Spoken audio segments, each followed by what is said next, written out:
Where are you living right now? Do you rent or do you own? Or are you in the process of moving back in with your parents? Why was it so much easier for baby boomers and previous generations to afford living? Have millennials and Gen Z people just been cursed by being born at the wrong time? If you don't live under a rock, it ain't no surprise that we're having a little bit of a problem when it comes to housing affordability, whether you're renting or trying to buy a house. Because let's face it, with the rise of inflation and the cost of living right now, I think a lot of us actually might consider living under a rock if it was feasible. Long story short, I'm 31 years old and my last video garnered a lot of attention from people within my age range. And I'm curious just how many of y'all happen to have older parents like I do and older siblings. My parents are boomers, and my sister that's closest to me in age is at the very edge of what you could consider a millennial. I talked to my parents about the cost of living back in their day, and their answers were pretty surprising. You know, the first apartment that you ever rented out, what was the price of your rent? Couldn't have been over $300. Somewhat of a studio because everything is kind of merged.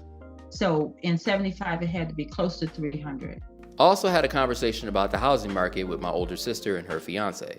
They're both very successful real estate agents in Atlanta, Georgia, and I talked to them about the cost of living over there as well. We are super excited to start planning our wedding because, you know, we got engaged on the hit TV show, Put a Ring on It. Yes. First of all, you know, like this is my favorite. I know.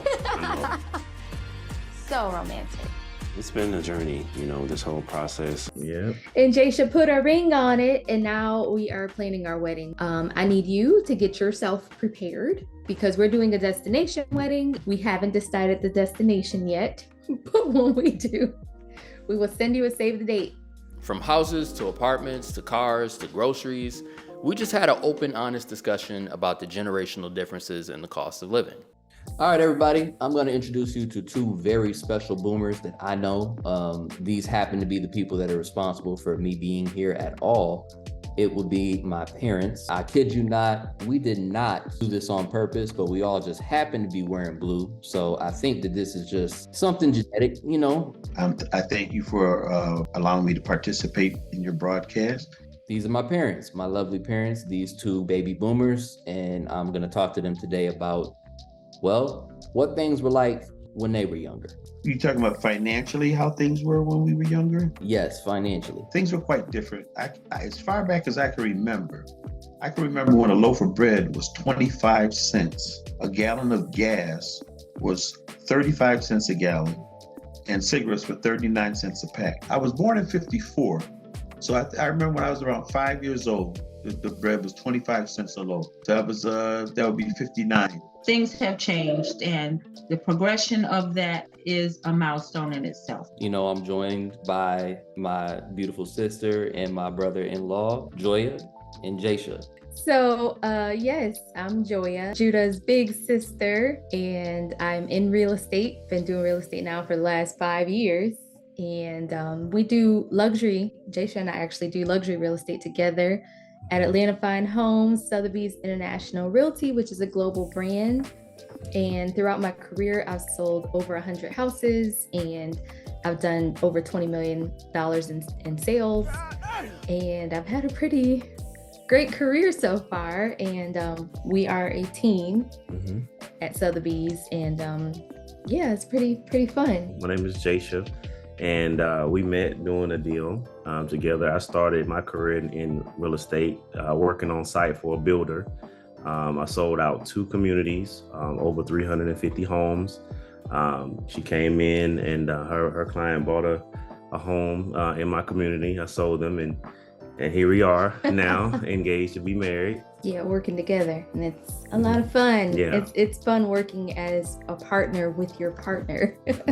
They've been working for a long time. They have experience in this, so they know the ins and outs of this industry and what's happening right now. First things first, let's talk about houses.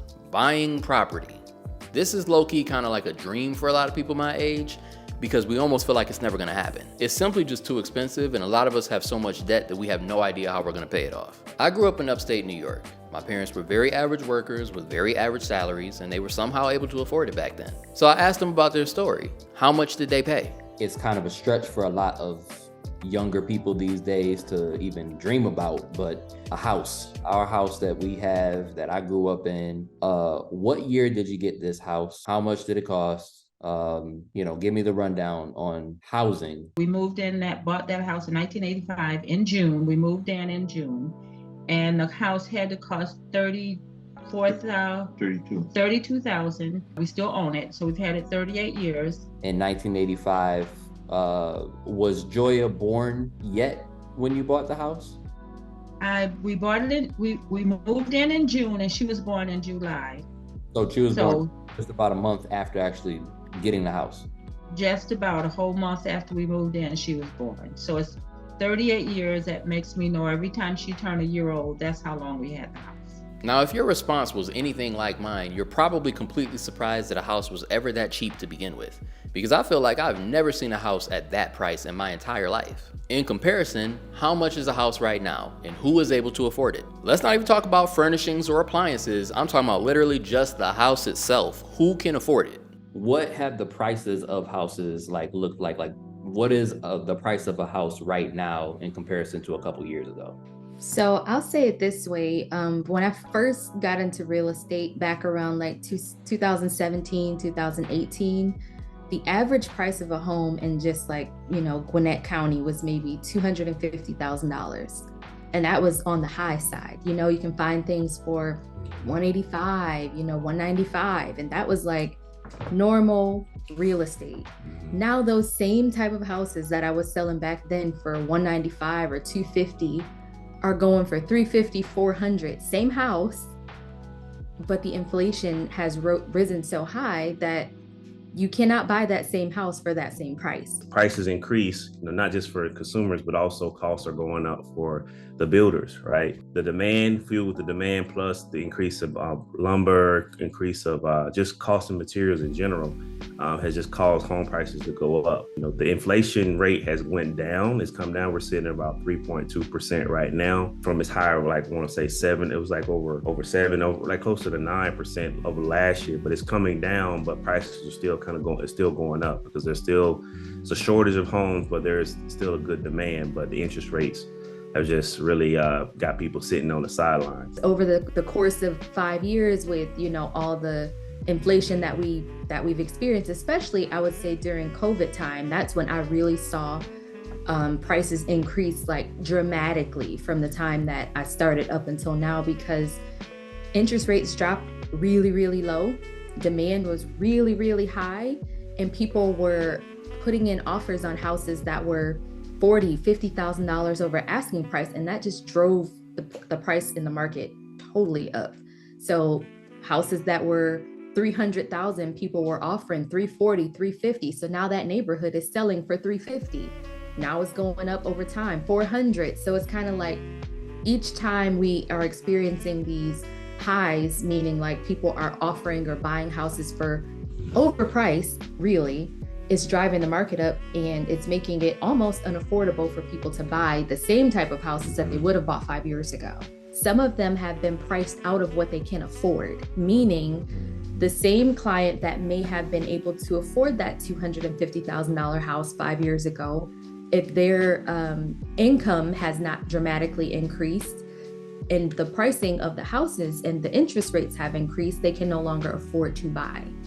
So that has become an issue right now with a couple of my clients not being able to afford the same houses that they once could 5 years ago. So it's kind of like, if you didn't buy it, you're out of luck. You can't afford it now. So you either have to go get a second job or, find a co-borrower or something like that in order to make up for the increase that we've experienced over the course of 5 years. Very, very valuable information. It's really scary for a lot of people because there's tons of people who are losing their jobs. There are people who are experiencing layoffs. Yeah.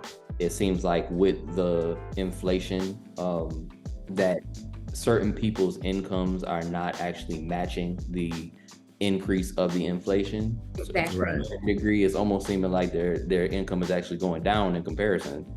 Yeah. That's what it feels like. All right, let's have an honest discussion about rent really quick. Most people are dealing with the issue of their rent going up. What is the price of rent in your, the first apartment that you ever rented out? What was the price of your rent? Or as far back as you can remember, if you can't remember the first one. When I left my mother's house, When I first got on my own, my first apartment, I was paying $325 a month for rent, and it was a 1 bedroom.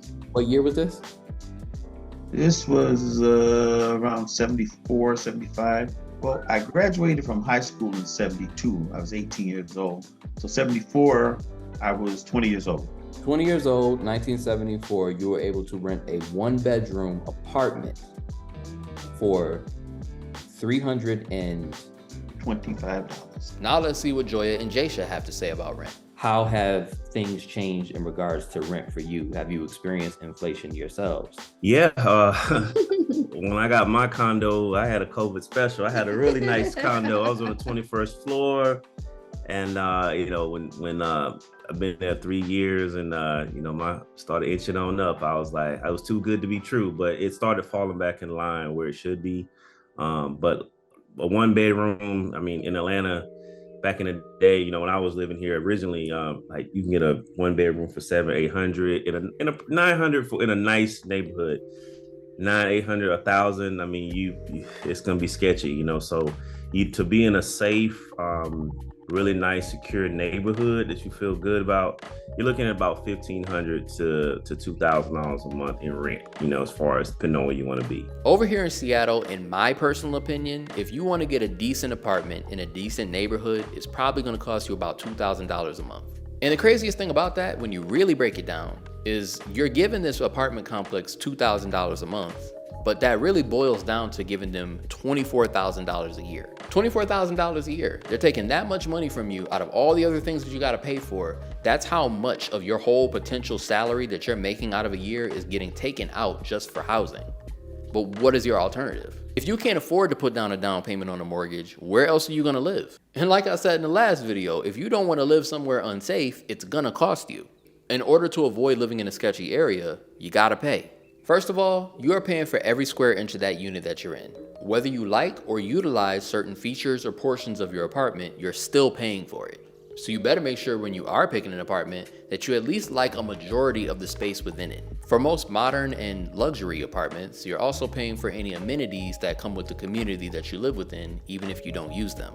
The rooftop deck, the fire pit, the lounge station, the gym, the dog washing station, whether or not you use any of these things, you are still paying for that in the premium package. You are not just paying for the unit itself, but anything that the complex offers as a community space. Now, if you utilize all of, or at least most of these features, then it could be worth it for you. But if you're barely gonna be home because you're out working all the time, or if you're one of those people who just never leave your apartment and you stay within your own four walls, you're kind of wasting money. Then there's all the extra fees. You gotta pay for parking, you gotta pay for your internet and anything else. I already talked in my last video about how most apartment complexes completely bogart you into paying for an expensive parking space. If you wanna be in the hot spot, city, downtown, I mean, minimum $2,500, $2,200 to $2,500 for a 2 or 3 bedroom in the city. If you want to go outskirts, even in the outskirts, I mean, you're still looking at a 3 18, 2,000, for a 3 bedroom. That's just apartments, right? And they're building a lot of those, but don't try to rent a house. If you're trying to rent a house, it's going to be even more. And I've heard that from a couple of my clients who've experienced over the past, 3 or 4 years, they were renting and the inflation on their rental has gone up $400 or $500 over the past couple of years. It's like, okay, I started off at, let's say $1,800 and now, they're paying $23 or $24. And it's like for the same exact property, you're just paying way more now. Right. So everything has increased. Mortgages have increased based on, interest rates going from back in 2020 and 21, they were right around 2.5%, and now we're hovering somewhere right under like low 7s, high 6s. So everything has gone up. Speaking of renting, my parents are currently renting a townhouse back home, and I spoke to them about their experiences with inflation for the last couple of years. Everything's skyrocketing, and it's not trying to go the other direction anytime soon. When you live in a town or live in a complex, they have the right to put your rent at any level they want at least once a year. Then let's talk about furnishing your apartment. Now, there's some super strict finance guys on YouTube that'll tell you that you're being bougie if you don't just take whatever you can get. But I don't believe in living under such extreme standards because comfort is a real thing that is necessary for you to get on with your day-to-day. You can't buy uncomfortable furniture just because it's cheap. You can get nice things while keeping it minimal. However, some of those basic furnishings are going to cost. Let's talk about the two biggest ones. You need a bed and you need a mattress. And unless you're gonna get a futon or some kind of pull-out bed, you gotta get both. Then you have your bathroom furnishings. You need a bathroom rug. You need your shower curtain. You need some towels. Even if you ain't got no decorations in your entire apartment, it's still gonna cost you just to get those basic furnishings. However, a saving grace of apartments is that you don't have to pay for appliances. You don't gotta pay for your washer and dryer, your refrigerator, your microwave, your stove. All those come within the unit, and if they break, it is the complex or apartment's job to fix it. But regardless, the cost of living in an apartment really does add up over time. And then you got to think about the food prices are going high as well. So it's like everything is increasing. So it's not just the housing market, but you got to think about, okay, so you buy this beautiful house.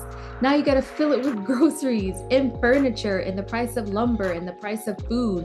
Everything has gone up. So you have to be making more in order to even just afford the same type of lifestyle that you once could have afforded 5 years ago. Listen, the barbershops done went up too, man. It's crazy. And they charging how much for a cut? $100, $75, $80. I mean, they're getting crazy out here. They trying to get in on the prices as well, man. Barbershops, everybody charges. Right, everybody taxing. Yep. Ooh, that's wild. I'm only at the 50 right now, so I'm hoping they don't go that high.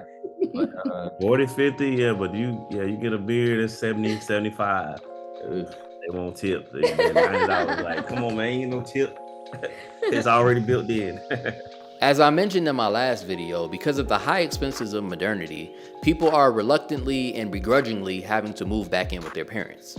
And in some cases, sadly, never having gotten the chance to leave the nest at all. With the current salary they might make and the debt they might have, they may not be able to afford to leave.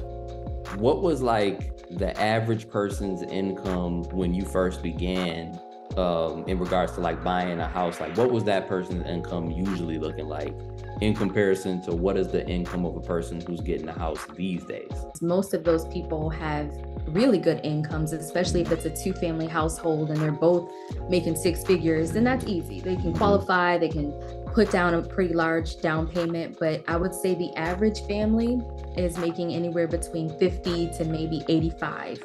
That's like the normal price range, and that really gets you, that was averaging them like those $350,000 houses. So once you start getting into inflation causing those same $350,000 houses to now be $450, 80, $65,000 or $75,000 is not going to qualify for that house anymore. So now they have to make more money in order to afford that same type of house. And put more money down. And put more money down. Right. So what we pretty much advise our clients is to save, cut back on expenses, save for that down payment, save for your, for you and to be able to afford a house, because the more money you can bring to the table, it gives you a better chance. Typically, what age are you seeing that most people are going through with the process of trying to purchase a home? On average, what I see most is anywhere between like 30 to maybe 45, 50. Now, I do understand there are some criticisms of some people who are staying at home. There are failure to launch people. There are people who are kind of like a burden on their parents who don't really chip in or help. There are people who are just joshing around and like wasting their life by staying with somebody else who's supporting them. However, there are some people who simply just can't afford it. Like, they don't want to live with their parents. They want to move out. They're planning to move out, but they can't afford it right now. I'll be the first to say that I totally understand this struggle because I had to go through it myself. There was a point in time where I had to move back in with my parents for about a year to get myself back together financially. And if you want my honest opinion, it was a worthy sacrifice. I struggled way harder than I needed to for way longer than I needed to instead of just asking for help. They welcomed me back in with open arms, and I was able to hustle and get myself back together. I worked 2 jobs, I worked 7 days a week, and I saved so much bread. But I only hustled that hard for about 4 months. After that, I just maintained a full-time job because honestly, I was starting to feel the burnout, and I feel like you can only do something like that for so long. But it was totally worth it. And like anybody who's contemplating going back to live with their parents for a short time, I'm gonna tell you, like, suck up your pride and go do it because it could really help you out. But I also understand that for some people, it's not an option. Some people don't have the best relationships with their family. Some parents just ain't gonna have it. I totally get it. But like, if you got the option and you can stand it, go and do it. Maybe, 6 months to a year, hustle hard, grind, get some extra cash, and then, you might be putting yourself in a better position to be able to move forward than if you just try to stay like too proud to do it. I was afraid it was gonna hurt my social life and my dating life and all that. Ironically, when I was living with my parents, I went on more dates than I did when I finally moved out because I didn't want to be at home. I wanted to be out and about and just, experiencing life. But of course, I wanted to live on my own, so I only did this for a short period of time until I could actually do that. As far as food is concerned, and I mean, back then you could take $50, go to the grocery store, buy some groceries, and for $50 you could fill up 6-7 bags. $50 is one bag now. yeah, you can't just go in and buy your food and you get your food bag. You have to buy the bag too. Would they be boomers if they didn't talk about paying for the bag?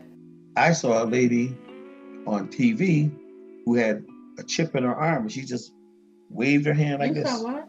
A lady on TV. Wait a minute. It was Hold on the news. Hold on. I'm dead serious. Oh, on the news. Okay. No, All on right. the news. Uh-huh. This was a news program. And she said, she was telling the people in line behind her, she said, watch this. And she waved her hand, her palm across, and it didn't work the first time. And the guy said, it didn't work. He said, wait a minute, let me do it again. She waved her hand across the thing, just like that. And just you heard the ding, and the bill was paid. Things have changed. She had a chip in her, I think they put it in here. She had a chip in her Where'd you hand. see that? It was on the news, I didn't see that. on MSNBC. But now the arms and all that, I haven't seen any of that. And I'm hoping I don't have to ever swipe my wrist to get anything but my change. That's it. When she swiped her wrist across there, her picture came up, her name came up, so you can't cheat. Come on. I mean, I'm serious. Come on. You saw everything right I there. know somebody was playing. No, that's for real. Just for fun, I asked my dad about cars. What was your first car? How much did it cost? What year did you get it? My first car was a Caprice Classic. It was 71, and I bought it in 73. That means it was 2 years old. It was $2,700. In 74, I traded that one in for a brand new, off the showroom floor. I was working at Kodak, so I was making pretty good money. So I bought a brand new 1974 Monte Carlo, and it was $4,500 exactly. For a brand new, right off the lot. Brand new, right off the show. It was on the showroom floor. When the guy showed it to me, he said, "Well, we got some out the back." I said, "No, I want this one," because it was chocolate with cream colored roof that had it was like the rag top. What do you call it? You know what the rag top is, right? It's like it's leather, and then it was nice. I'll just put it that way. Okay. If you look it up online, you can look up the 74 Monte Carlo, and you'll see it's a beautiful car. Oh yeah, I'll definitely take a look at that. Glad to have you on. I want to definitely talk to you more next time around about the changes that we've been having in technology and how Okay. much things have just adjusted throughout your entire lifetimes. But thanks for participating, and hope to see you again next time. Yeah, I can't wait to do it again. it was a pleasure. It was really a pleasure. Participate. And hopefully next time around, he'll probably do most of the talking because I'm not that savvy yet. I'm getting there. Tell me, where can I find you guys online? You can go to justjudahquestions.com. That's our website to search homes. Reach out to us directly, or hit us up on Instagram at jshabalcom And Joya Anderson _. I hope you enjoy getting to know my family a bit. It was really fun interviewing them and talking to them. And I hope to get them on again for like a different subject. But anyway, let me know how you enjoyed it in the comments. Do I look more like my mom or do I look more like my dad? Do me and Joya look alike at all? But anyway, you already know that I gotta tell you that I truly appreciate you from the bottom of my heart, because realistically, you could be anywhere else in the world, but you're here with me. And I appreciate that. Much love. It's your boy Just Judah. Hope to see you in the next one. Peace out.